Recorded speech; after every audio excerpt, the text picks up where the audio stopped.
I was down, but now I'm up. Yeah. It's all God, this ain't no. Yeah. I used to be stuck in that mud. Whoa. Yeah, I was down, but now I'm up, up, up, up. I was down, but now I'm up.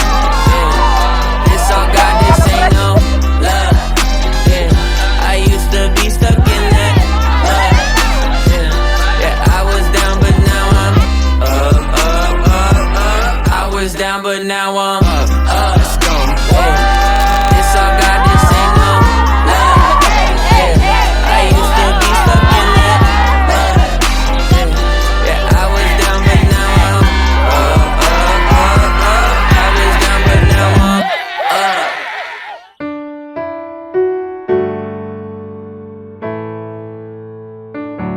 Isang pagpapala na ang completely different individuals will become one. Sabi nga ni Pastor kanina, no?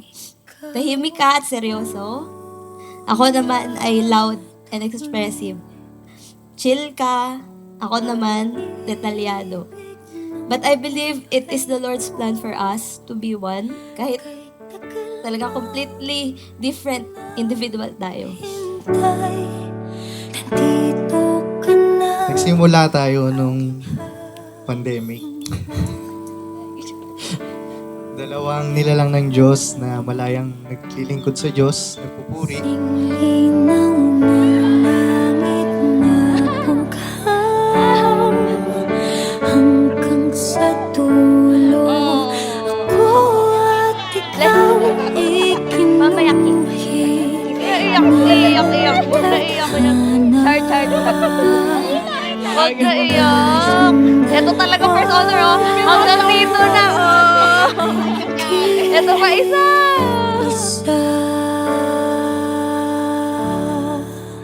Good luck and sana maging masaya. At saka huwag makakalimot sa Diyos. Stay healthy and strong. And sana magkaroon agad kami ng apo.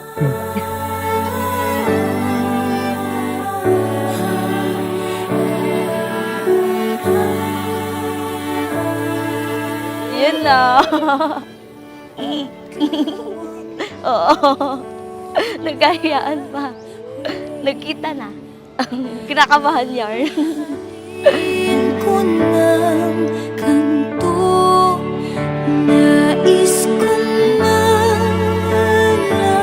Ako naniniwala na ngayon, pinatunayan ulit ni Lord ang pangako niya sa atin. Na kung tamang panahon na, ibibigay niya ang mga pangako niya sa atin. At iyon ay ang araw ngayon.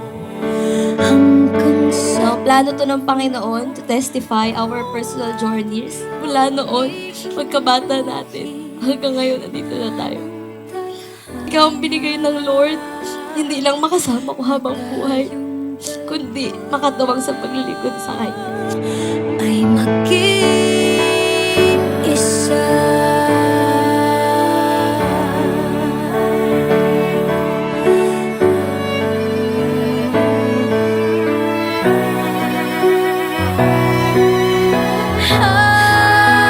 Naging mabuti kang anak.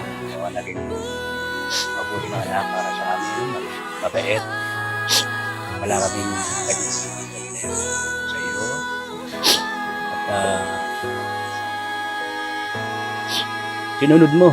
Sinunod mo kami at sinunod mo ang salita ng Diyos na igalang at sundin. Kaya naman may pangako. May pangako sa salita ng Diyos. Ikaw'y gigising at hahabang. At yan naman ay nakita natin ngayon. Bless God, bless God. Sa tinagal ng panahon, ngayon, May 1, ito na ang kalooban ng Diyos na matuloy ang ating kasal.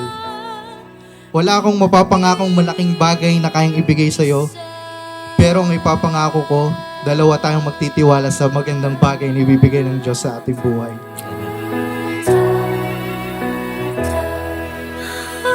Yung kasama mo may gift, ang mga pangasawa gifted din. two gifted people called by God to journey together. Ibig sabihin, walang hiwalayan, walang iwanan. In love to serve God.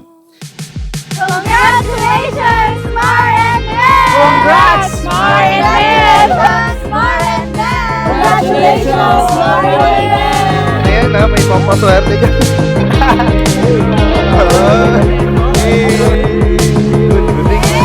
Nakatingin, hindi alam ang gagawin. Thank you! Kung sabihin, nababaliw di pigilan aking pangingiti. Pagka ika'y sumasagi sa aking isip, pag-ibig na bata. By His grace, I pray to God to be a good wife for you. And let us continue to serve and love the Lord as we begin this new chapter of life. Pag-ibig na bata ka, pag-ibig pa.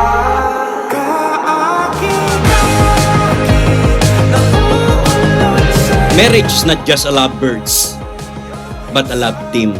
Your team. Love team for God's glory.